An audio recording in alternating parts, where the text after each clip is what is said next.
할렐루야. 네, 하나님의 말씀 요한복음 21장 15절에서 17절까지 말씀입니다. 요한복음 21장 15절에서 17절까지 말씀입니다.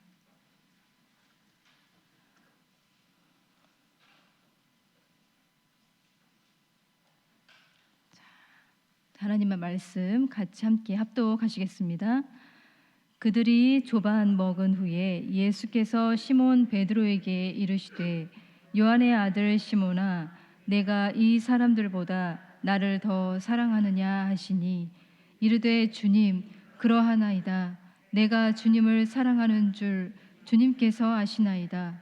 이르시되 내 어린 양을 먹이라 하시고 또 두 번째 이르시되 요한의 아들 시몬아 내가 나를 사랑하느냐 하시니 이르되 주님 그러하나이다. 내가 주님을 사랑하는 줄 주님께서 아시나이다.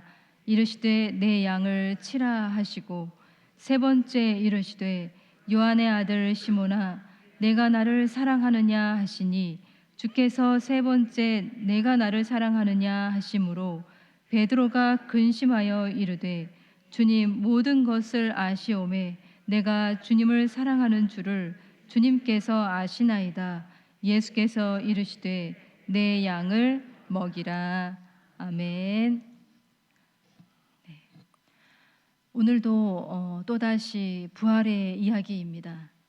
죽은 줄 알았던 나무에 다시 푸르고 연한 잎이 돋아나고 있고요. 또 이른 아침 일어나 보면 눈부시게 피어난 꽃들이 만발한 지금의 계절은 참 부활의 이야기가 잘 어울리는 계절이라는 생각이 듭니다. 부활의 이야기는 생명의 이야기이고 또 누군가 살아난 이야기입니다.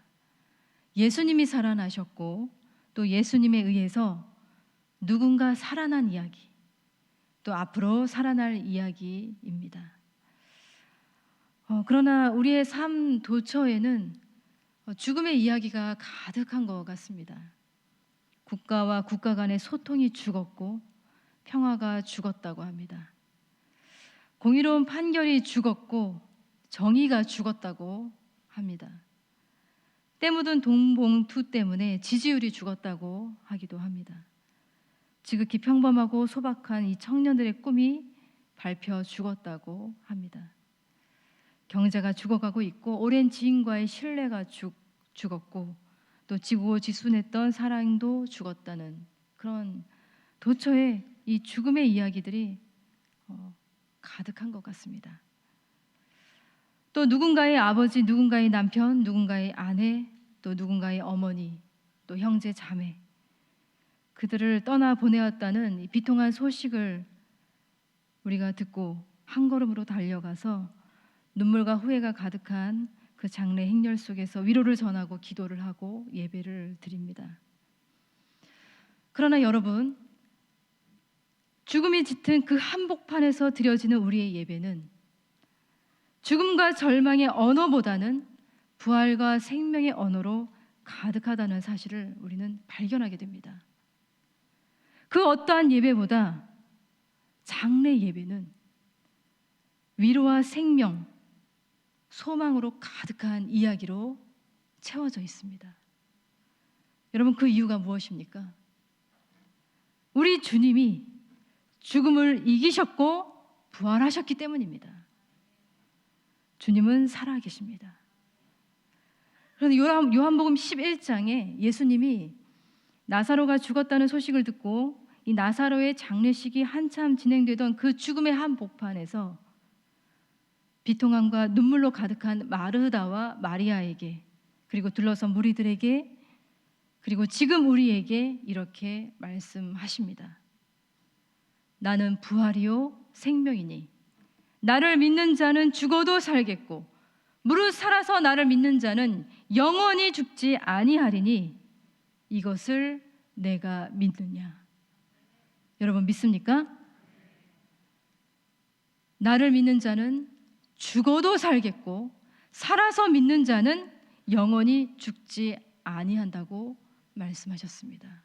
이 부활의 신앙, 부활의 주님을 믿는 삶은 어떤 삶일까요? 부활의 신앙이란 어떤 것일까요? 곰곰이 생각을 해보게 됩니다. 유진 피터스는 일상 부활을 살다라고 하는 그의 책에서 이렇게 말합니다. 부활은 우리가 묻히거나 화장된 이후의 일하고만 상관 있는 것이 아니다.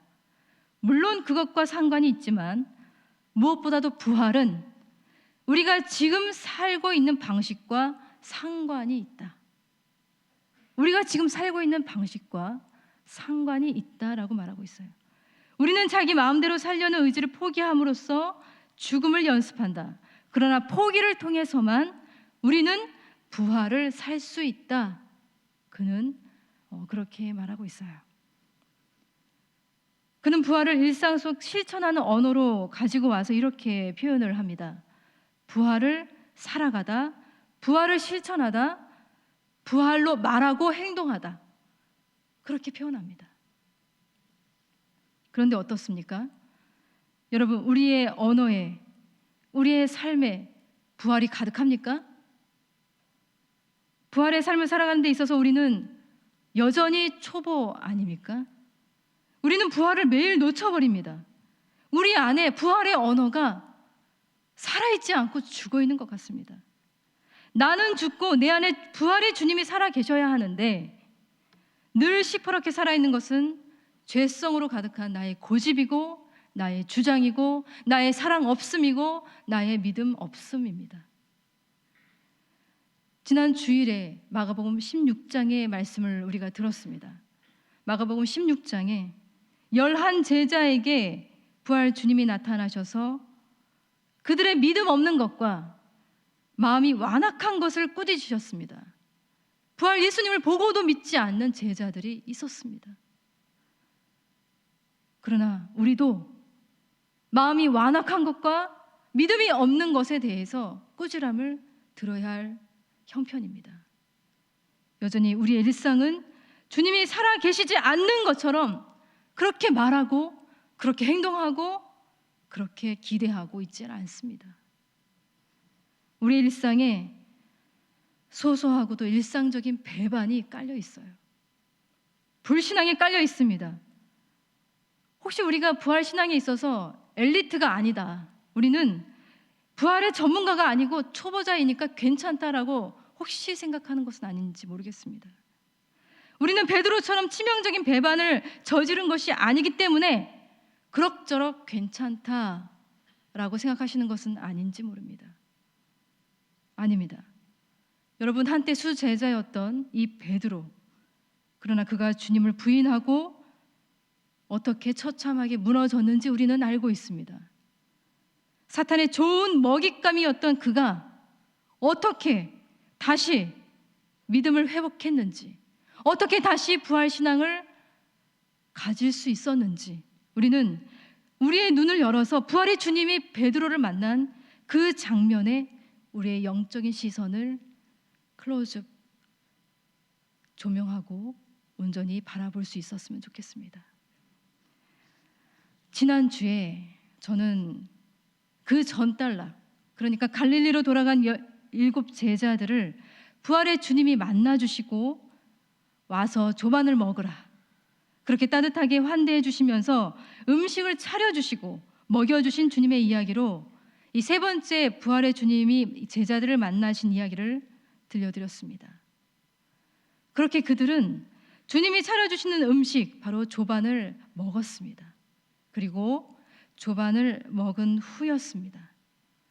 주님은 횃불 앞에 모여있는 7명의 제자 중에 베드로에게 말을 걸어 오십니다. 우리 15절의 말씀을 함께 다시 읽어보도록 하겠습니다. 시작. 그들이 조반 먹은 후에 예수께서 시몬 베드로에게 이르시되 요한의 아들 시몬아, 내가 이 사람들보다 나를 더 사랑하느냐 하시니 이르되 주님, 그러하나이다. 내가 주님을 사랑하는 줄 주님께서 아시나이다. 이르시되 내 어린 양을 먹이라 하시고. 아멘. 요한의 아들 시몬아, 내가 이 사람들보다 나를 더 사랑하느냐? 여러분, 주님은 베드로야라고 부르지 않으셨어요. 요한의 아들 시몬아, 그의 원래 이름을 부르셨습니다. 여러분, 베드로라고 하는 이름은 예수님이 시몬을 만나자마자 지어주신 이름이었죠. 요한복음 1장 42절에는 이런 말씀이 있어요. 내가 요한의 아들 시몬이니 장차 게바라 하리라. 게바는 번역하면 베드로라 이렇게 되어 있어요. 마태복음 16장 18절에는 주님이 그의 이름에 이렇게 소명을 부여하기도 하셨습니다. 너는 베드로라. 내가 이 반석 위에 내 교회를 세우리니 음부의 권세가 이기지 못하리라. 반석. 베드로의 이름의 뜻이 바로 반석이었어요. 그러나 그는 한 번도 베드로처럼 베드로답게 살지 못했습니다. 늘 흔들렸고 늘 부서졌습니다. 그는 실패한 베드로였어요. 아니, 그는 실수와 실패 투성이 시몬이었을 뿐입니다. 과거에도 시몬이었고 항상 시몬이었고 결정적인 순간에도 베드로는커녕 시몬이었습니다. 여러분, 우리도 그렇지 않나요? 그리스도인으로 부름을 받았지만, 그렇게 불려져야 마땅하지만 그리스도인답게 그리스도인처럼 살지 못하고 있습니다. 우리도 늘 흔들리고 늘 부서집니다. 우리도 늘 실패하는 죄인입니다. 부활 주님은 그가 정말 베드로답지 못해서 시몬이라고 부르셨던 것일까요? 아닙니다. 오히려 주님은 그의 이름으로 그를 다시 처음 시점으로 돌려놓고 계시는 겁니다. 실패한 베드로가 아니라 다시 시몬으로 돌아가서 다시 시작하라고, 다시 기회를 주시면서 그의 본연의 이름을 부르신 것이에요. 그리고 질문을 하십니다. 내가 이 사람들보다 나를 더 사랑하느냐? 여러분, 주님이 베드로에게 나를 좀 더 잘 이제는 알겠느냐? 이제는 내 부탁을 들어줄 수 있을 만한 힘을 좀 가지고 있느냐? 좀 더 노력을 할 수 있느냐? 그런 질문을 하신 게 아니에요. 오직 단 하나, 그저 사랑하느냐라는 질문이었어요. 사랑에 대한 질문뿐이었습니다. 이러한 질문은 동일하게 3번이나 반복되었고 주님의 질문은 집요하셨습니다. 그때 베드로는 무슨 생각을 했을까요? 아마도 그는 예수님을 멀찍이 따라가다가 이 대제사장의 뜰 안에서 자신에게 집요하게 물고 늘어지며 질문을 던졌던 사람들 앞에서 나는 저 사람을 알지 못합니다. 나는 그 사람을 알지 못합니다. 그렇게 말하면서 한없이 어리석고 비통했던 그 순간을 떠올렸을 것입니다. 그때 그는 우는 사자처럼 삼킬 자를 찾는 사탄의 좋은 먹잇감으로 던져져서 그의 영혼은 갈기갈기 뜯겨지고 찢겨져 버린 상태였을 것입니다. 그는 비통하게 울었습니다. 그러나 주님은 그의 배반을 배반으로, 그의 모욕을 모욕으로 갚지 않으셨어요. 부활의 주님은 그를 그냥 버려두지 않으셨습니다. 오히려 충만한 사랑과 따뜻함으로 그에게 다가가셨어요. 그리고 사랑에 대한 질문으로 다가가셔서 그가 다시 처음의 자리에서 새로운 질문에 다시 대답을 할 수 있도록 기회를 주시고 그의 이야기를 들으실 수 있는 기회를 열어두신 것입니다. 여러분, 이 모습이 사실은 매 순간 믿음에 있어서 무너지고 부서지는 한 인격에게 다가가시는 바로 주님의 방식이고 주님의 성품이에요. 주님은 항상 이러한 방식으로 우리에게도 다가오고 계십니다. 그런 주님을 여러분 만나시길 바랍니다. 우리 부활의 주님께서 바로 이 순간에도 지금 여기에 함께하고 계십니다. 돌이킬 수 없는 실수 그리고 실패, 그것으로 무너진 사람들이 너무나도 많이 있습니다. 한때 훌륭한 믿음을 가졌었지만 결정적인 순간에 죄와 유혹을 이기지 못하고 돌이킬 수 없는 그 잘못, 그것으로 무너진 주님으로부터 멀어진 그런 사람들이 있습니다. 우리는 그들의 실패를 보고 그의 인격을, 그의 삶을 평가하지만 우리 주님은 그렇지 않습니다. 그의 실패로 그의 인생 전부를 낙인 찍는 그런 분이 아니십니다. 오히려 그가 돌이킬 수 없는 잘못을 저질렀어도 그 잘못으로부터 돌이키기 위해서 우리 주님은 다가가시는 분이십니다. 여러분, 우리도 마찬가지예요. 우리도 기도 많이 하죠. 네, 기도 많이 하고 있습니다. 기도하다가도 그러나 우리는 자주 의심합니다. 기도하다가도 절망의 상태에 빠져버리는 순간들이 있습니다. 기도를 하다가도 주님을 의심하고 있습니다. 인격이 밑바닥까지 꺼져버리고 성령의 다스림을 받지 못해서 우리의 영혼의 상태도 늘 갈기갈기 찢어져 있는, 너덜너덜해져 있는 우리 자신의 모습을 바라볼 때가 참으로 많이 있습니다. 우리도 자주 사탄의 좋은 먹잇감이 되어 있는 상태가 많이 있습니다. 그런 우리에게도 부활의 주님은 늘 다가오고 계세요. 그러나 우리에게 다가오실 때 그냥 다가오시는 것이 아니라 사랑에 대한 질문으로 다가오신다는 사실이에요. 우리에게 다시 기회를 주시고 다시 고백할 수 있도록 우리의 고백을 들으실 마음으로 작정하시면서 우리 주님은 다가오고 계십니다. 나는 여전히 오늘도 바로 이 순간에도 너를 사랑하고 있는데 너도 나를 사랑하고 있느냐고, 너도 나를, 이 사람들보다 나를 더 사랑하냐고, 자녀들보다 나를 더 사랑하냐고, 너가 가지고 있는 모든 것들보다 나를 더 사랑하냐고 주님이 그렇게 묻고 계세요. 이 주님의 질문에 우리는 어떻게 대답을 할 수 있을까요? 주님의 질문에 대한 베드로의 대답은 조금은 소극적으로 보였습니다. 과거의 이 단호하고 당찬 그의 태도는 사라진 듯 보입니다. 베드로는 이렇게 대답을 했어요. 내가 주님을 사랑하는 줄 주님께서 아시나이다. 조금은 위축되어 보이지만 그것이 그의 진심이었고 그의 전심이었습니다. 온 마음을 다하여 그는 고백했던 것입니다. 주님은 그렇게 대답한 베드로에게 내 어린 양을 먹이라고 말씀하고 계세요. 그리고 주님의 질문이 계속 이어지고 있죠. 우리 16절과 17절의 말씀을 다시 한번 읽어보도록 하겠습니다. 시작.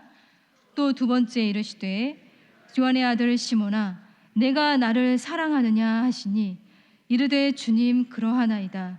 내가 주님을 사랑하는 줄 주님께서 아시나이다. 이르시되 내 양을 치라 하시고 세 번째 이르시되 요한의 아들 시몬아 내가 나를 사랑하느냐 하시니 주께서 세 번째 내가 나를 사랑하느냐 하심으로 베드로가 근심하여 이르되 주님 모든 것을 아시오매 내가 주님을 사랑하는 줄을 주님께서 아시나이다. 예수께서 이르시되 내 양을 먹이라. 아멘. 네.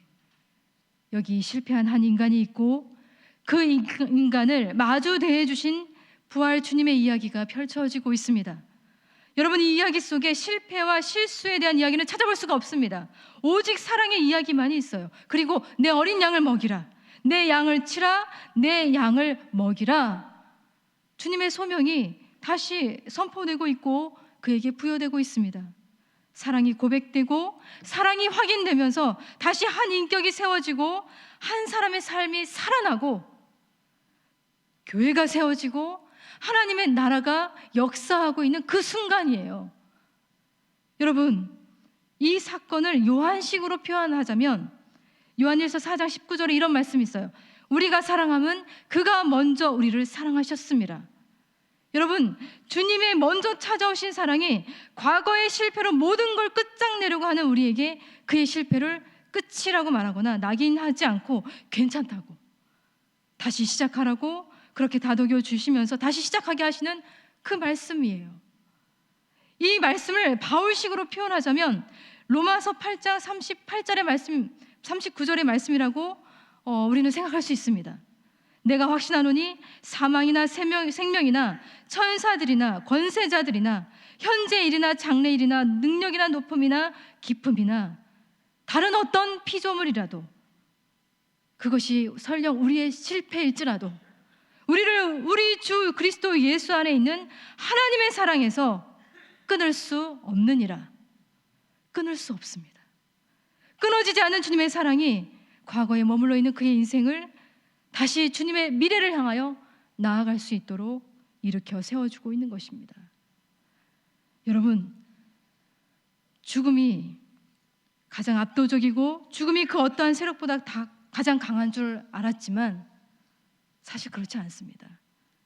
죽음보다 강한 건 생명이고 생명보다 더 강한 건 바로 주님의 사랑이에요. 주님의 사랑이 모든 것을 다 살려냅니다. 여러분 믿으시길 바랍니다.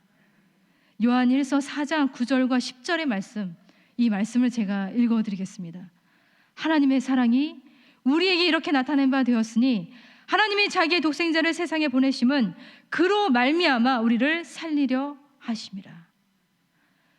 사랑은 여기 있으니 우리가 하나님을 사랑한 것이 아니요 하나님이 우리를 사랑하사 우리 죄를 속하기 위하여 화목제물로 그 아들을 보내셨습니다. 그로 말미암아 우리를 살리려 하심이라. 여러분, 죽음보다 가장 강력한 하나님의 사랑이 지금도 우리에게 다가오고 있어요. 우리를 살리기 위해서 다가오고 있고요, 우리에게 사명을 주시기 위해서 다가오고 있습니다.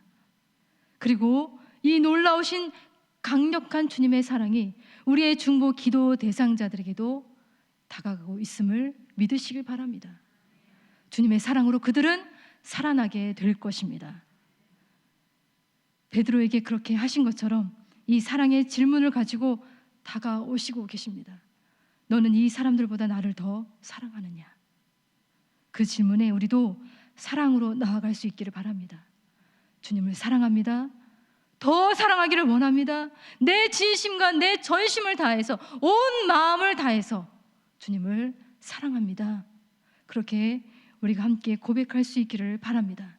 주님의 사랑으로 살아나고 주님의 사랑으로 이제 더 이상 우리의 실패와 과거의 상처에 몰입되어 있지 아니하고 다시 미래를 향하여 주님이 주신 거룩한 소명을 향하여 나아갈 수 있기를 바라겠습니다.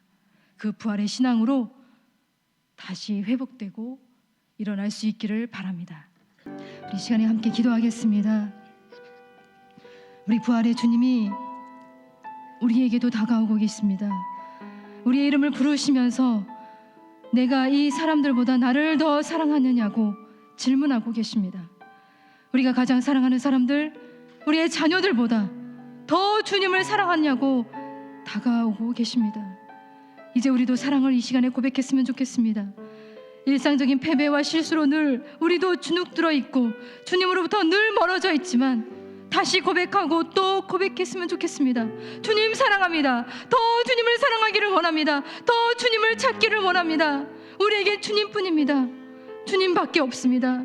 그렇게 고백하며 주님 앞에 나아갈 때 이러한 우리에게 다시 소명을 부어주시고 다시 일으켜 세워주시는 그 주님으로 말미암아 오늘도 우리가 주님으로 인하여서 기도의 길을 온전히 걸어가게 될 줄로 믿습니다. 오늘도 우리가 기도하면서 누군가를 살려내는 기도, 누군가를 살릴 수 있는 그런 기도, 주님 앞에 올려드릴 수 있는 거룩한 사명자로 우리를 세워주시옵소서. 더 나아가 기도하도록 하겠습니다. 기도하겠습니다.